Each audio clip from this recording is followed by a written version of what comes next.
Hey guys, welcome back to part 6 of Merlin's Sitebuilder series. Today I will be showing you how to set up a basic event. But first, before we set this event up, you have to make sure that you have a collection set up. There's two set up here. I showed you how to do collections in part 4, and also make sure you've got the VAT rates set up. We will be using the standard VAT rate. No, we'll be using the 0 VAT rate. I'll make a 0 price ticket and then I can show you it. But make sure you've got your VAT rates and your collections set up, because we will be using them.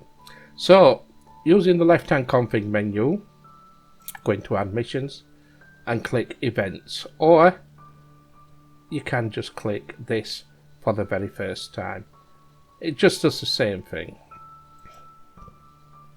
But we'll we'll click that. So as you can see, it goes to that. But if you do that, and then click add new event, it takes you to the very same page. Okay, so this is the screen where we start adding the event. This is step 1. The event code. As you can see, it does auto generate an event code for you, but we don't want an auto generated event code. We want to do our own. The event code has 2 rules. It must be unique and it must be in full capital letters. So the event we're going to do is a farm type admission. So I'm going to do farm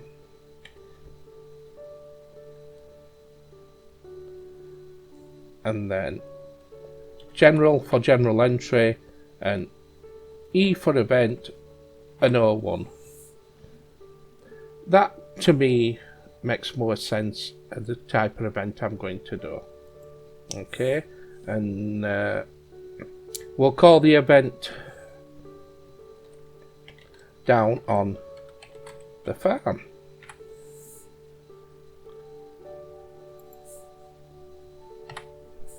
Spell it right. Here, this is where you put text in describing the event. I've already got some text in the buffer, so we'll just pop that in. You can format this text. You can make different headers, different colours, as you can see. Underline. You can add links. There's various things you can do with the text. Event location, we're not going to be using that this time, but I'll give you a quick description what it is. Say you've got 2 different locations for 2 different events. So you say you've got this website and it's running tickets for 2 museums. You've got one in Liverpool, one in Manchester. You can add different locations so it pops up on the event. Multi-redemptions, we'll not worry about that just yet. Must purchase. I like to keep this at 1 day before. You can set it to 0 if you want. You can set it to 7 days before the event. So say you have a birthday party and you need time to cater for 10 people for that birthday party, you might set that to 14 days before the event. So it gives you 14 days to get yourself organised, get the food cooked and ready, get all the decorations and party hats and everything in place. The reason why we have this is some of our clients charge a little bit extra on the day on the gate, so they might charge £12 to enter on the gate and £10 if you buy it online the day before. So if you set that to 0, you would open yourself to somebody coming down to the event, queuing at the gate, seeing it for £12, think, oh, I'll check online, see how much this, see it's online for £10. They'll buy it on £10, they'll have it on their phone, they'll just show you the barcode as they're going in through the gate, and they've got £2 off. so you've lost £2. So that's why we normally have must purchase 1 day before. Valid for 1 day, so it's just a single day entry. You might have a weekend entry, which would be 2 days. You can set that to whatever you like. Normally it's left on 1 day. Required attendee details, we'll cover this more in another video when I do different types of events, but as a quick description on it, it asks some questions of your customer when they are booking an event. So say it were a Christmas event and they're coming to see Santa, you might ask them the name of the child and what age they are. So Santa will know the first name of the child and they can greet them, and said a 7-year-old and a boy, you know, to get a present appropriate to that age and sex. But like I said, we'll deal with that in another video.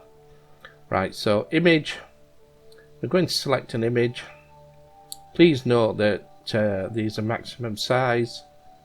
Reason being is you could have a massive 3000 pixel image that's quite large, and it would take a long time to load on the website and even longer time to load on a mobile phone, and your customer might get sick of waiting and just close it.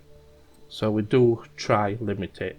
I recommend it being just 500 pixels in width for your picture, and then they'll load pretty quick. So select an image, it'll open a window for you to choose where it is on the computer. It automatically goes to PNG, but you can switch it to other types of files such as a JPEG or a GIF picture.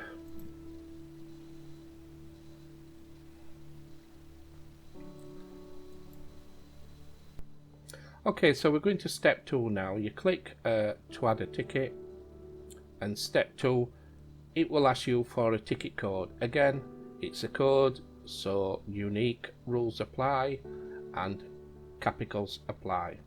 Now if we look at my FarmGen E01, I'm going to call the ticket FarmGen T for ticket 01. So I know that this is linked to the one above in my mind. Okay, it's logical way I think. I've got T for ticket, and if you look up here, E for event, event code, ticket code. This is the way I do it. You might be more comfortable doing it some other type of code way, you know, whatever makes you feel comfortable. Ticket type, we're going to have an adult ticket. VAT rate is set at standard. You can see all those VAT rates that were set up in part 5. I'm going to have a 0 VAT rate.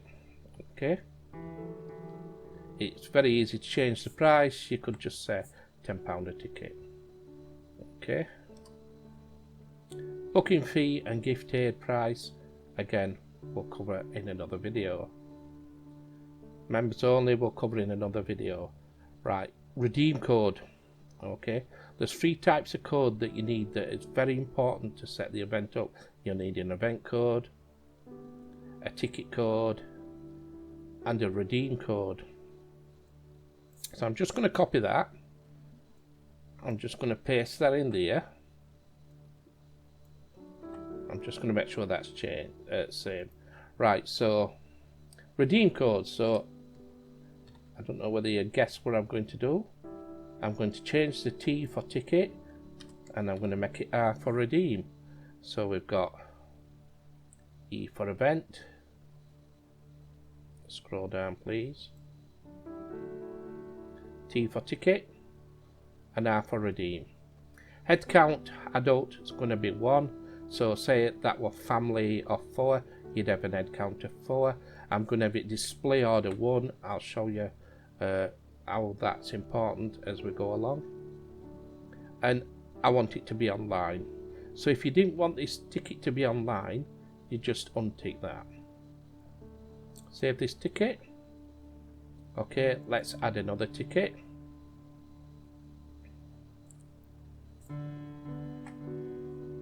Okay, so I'm going to make this O2. Okay, so the next one in count. So farm gen TO2, and it's going to be a child ticket. And we could price child ticket at say £6. Let's change the VAT to 0 because we're going to do a 0 price. Redeem, and it's going to be 2 to match the one above because it's the second ticket, and we're going to have it R for redeem.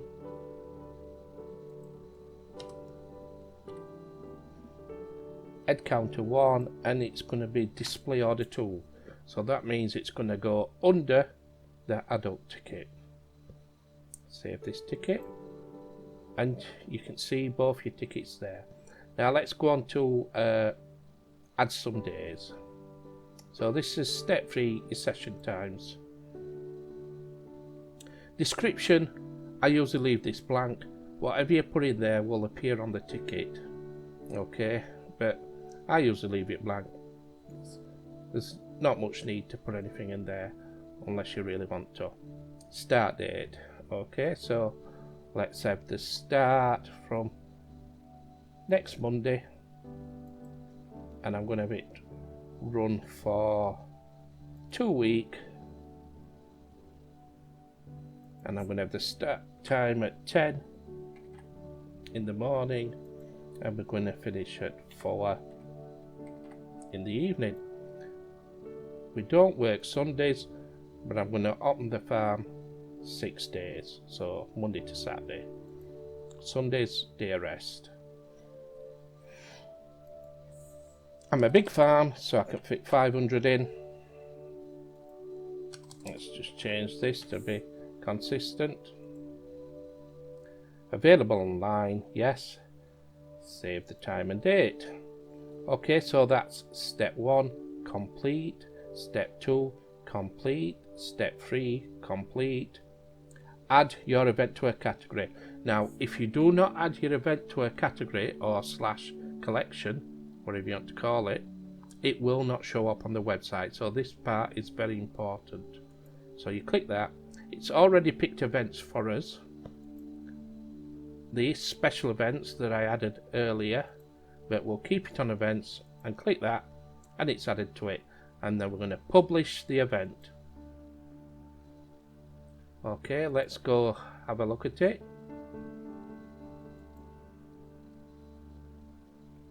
Down on the farm, there's the dates I set in. Click into it. As you can see, there's the information I put on. There's the days we can select. Note, Sunday is not highlighted, so you can pick one of these. So we'll go Friday 20th, and we want 1 adult. No, I'll take my wife out, so 2 adults and 1 child.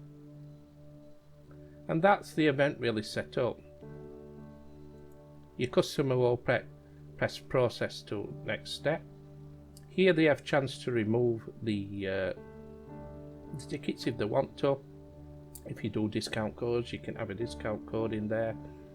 Notice you've got a basket timer. I've got 3 tickets in the basket.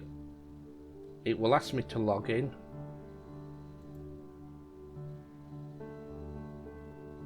I'm not going to log in for the time being because I'm just showing you the event, how it works. So I'm just going to go remove these tickets. 1, 2, so you can see them being removed. Update. And that's it really. So let's go back to the site. Now let's add another ticket. So remember, we're going to have the 3rd ticket now. So T for ticket, which is right, and we're going to have a family ticket. And we're going to have the standard family, 2 adults, children. 2 plus 2. VAT rate 0. Price £25. I'd put something like that there. Redeem code, don't forget your redeem codes. So number 3, and it's a redeem. Again, number 3, and it's a redeem. I want an head count of 2 plus 2, 4, and I want it to display order number 3. I want it to be under the child, and we're going to click save.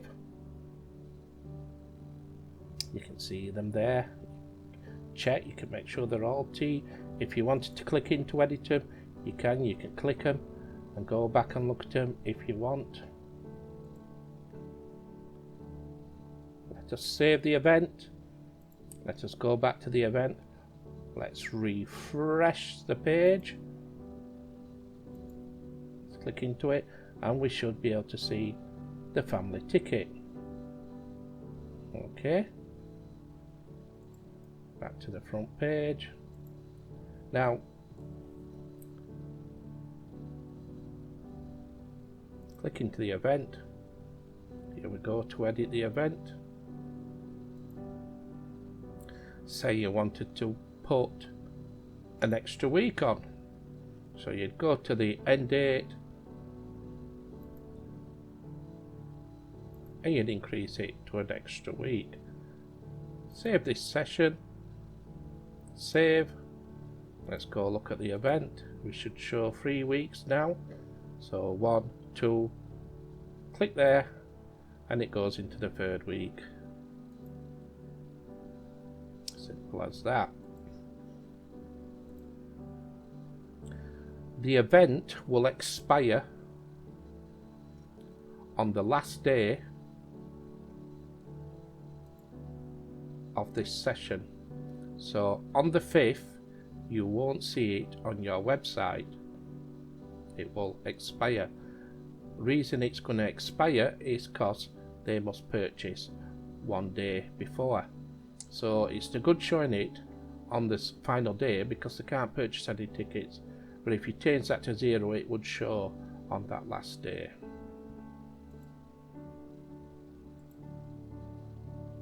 Still there.